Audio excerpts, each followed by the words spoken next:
Hello. Hi. Today's topic is on cultural dissonance within cultural communication, language. It's one of my things. It's one of the things that I've been teaching on for over 2 decades. And since I've come to the age where you share more, here I am sharing with you. The picture in the background I created when I was at home with my babies at age 29. I'm now 61 years old. All right, so I'm a professor full-time at one university and part-time at a college. And I just love teaching and supporting and learning. I shall learn until the day I pass away. So here we go. Cultural dissonance within cultural communication of language. So I'm going to give some definitions, and if you're interested, I can send you the full video. All right, so this is just a trailer, so to speak. So cultural dissonance is a sense of discord, disharmony, confusion, and conflict experienced by us people in the midst of change in their cultural environment. So that's the definition of cultural dissonance. Now, within cultural communication, oh my goodness, I speak 4 languages, 2 I'm rusty on, so I'm not totally fluent, and 2 I'm fluent in. And so my brain, the way it works, being within the field of brain sciences, which I'm not going to belabor that point, my brain has to click into different languages as I speak, or as I tell jokes or don't tell the right jokes. And I get in trouble with my loved ones who are not family, but blood family. Not blood family, sorry, I apologize. Not blood family, but actually adopted family, soul family. I get in trouble all the time because of that. And because I love, love, love easily and always, I don't want to hurt anyone, but sometimes the misunderstanding comes. So within cultural communication, for example, in some cultures that I've lived in, you don't look somebody straight in the eye because that's too intense. That's too, aggressive. You kind of look down when you talk, or you bow down when you talk, and so it's in courtesy to your elders. In other cultures, you don't do that. It's a little bit strange, right? So that's an example. Body language is included in what? Spoken language. And actually, in my field of criminal justice, body language says more than spoken language. So that's the faux pas we make within cultural communication, language. And language is really critically important to the brain's understanding of how to perceive and perceive other things, perceive things around you. And so that's where language comes in, where there's cultural dissonance within cultural language, right? Okay, and again, remember that we human beings are 85% actually alike. Healthy, if you're healthy, 85% alike, right? People forget that. They say we're all different. We're not. We're not. But 15% of us comes more from our cultural nuances within environmental influences. And that we hold on proudly and patriotically to our identity. All right, so we start with that. So I'm going to give you, let's see, 2 examples of myself when I was younger. So here I am growing up in my native country of Ghana, right? And I come away to the United States of America. I was supposed to stay just for university and go back home. So I come away to the United States of America, wanting to go back home, totally connected with back home, loving my family back home, being the oldest girl, just missing them desperately. And I was in Johns Hopkins University, and I was emancipated. I was totally independent. So I had to work full-time, 3 jobs, cut and paste it together to make enough money as a full-time job all the time until years later after law school. And even when I later on went to grad school to get my mental health degree. So I was busy, my mind was busy, and I was young, and it was frightening. When I look back, I realized that in many of the situations I was homeless. I didn't know I was homeless. Now, by the definition of homeless, I was, because I slept on friends' couches, gave them a little bit of money, and these friends are still my best friends today. All right. So going back, here I was plopped in Johns Hopkins University, excited, happy, given my personality, working full time on the swim team, had a boyfriend who was going to later become my husband, so like a fiance, very busy.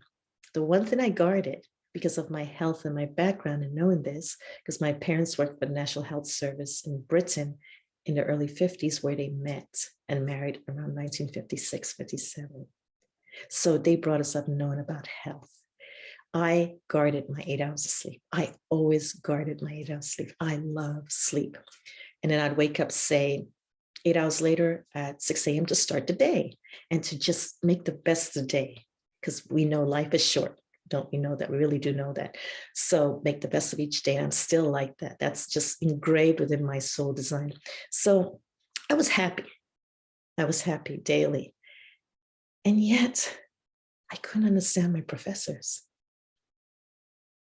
at all. And no one knew that. So there are two things I'll describe. One, the American English at the time when I was just being introduced to it for the first time at age 19 was really rapid, really fast. I couldn't understand anything they were saying. They didn't know that, and my friends didn't know that. And I had fantastic friends who caught on to this sooner than I did. When they looked at my notes, they saw chicken scratch and wondering why. Why chicken scratch? What's going on here? And I explained that I had to write so fast, and I couldn't even read my chicken scratch. I couldn't even understand it. So I need Ubuntu, collaborative, as I give Ubuntu, collaborative, for them to lend me their notes. And they caught on to that before I did. They lent me the notes quickly. They wanted to help me. See how important friends are, and support is back and forth, right? Symbiotic, collaborative, interdependent culture. Oh my goodness, they helped me so much. Okay, that's one example. Another example is when I first landed at Johns Hopkins. I came a little bit late, and I did not understand what the dean was telling me, or the advisor. I didn't know that. They didn't know that. I didn't understand, because it's a blind spot. And you don't know your blind spots, right? Because if you did, you could plug in. You could have the choice to plug in. I didn't know my blind spots. They didn't know I had blind spots. Of what? For example, they asked me which courses I'd like to take. And I told them which I'd like to take, not knowing that the next semester, the courses would flip, would change. You choose again. I had no idea. That's not the culture I came from. I thought I'd stay with those courses throughout. So one example, and they didn't know, I didn't know. So one example of that is back home, I'd watched one of the few movies that were permitted, or series that were permitted on TV, because TV was censored at that time. And it was Hawaii Five-O. And I fell in love with Hawaii Five-O. I wanted to be a detective with a law degree. I wanted to do investigations. At first, I was pre-med, and I was interested in also aeronautic engineering, but I really disliked one part of the science, chemistry. Now, don't assume, because then we didn't have the laboratories. We had to learn everything from the chalkboard. So I switched to law, because what else do? You want to do pre-med or engineering, and you can't do that because you hate one of the topics. You switch to what? Law, really? So that's funny.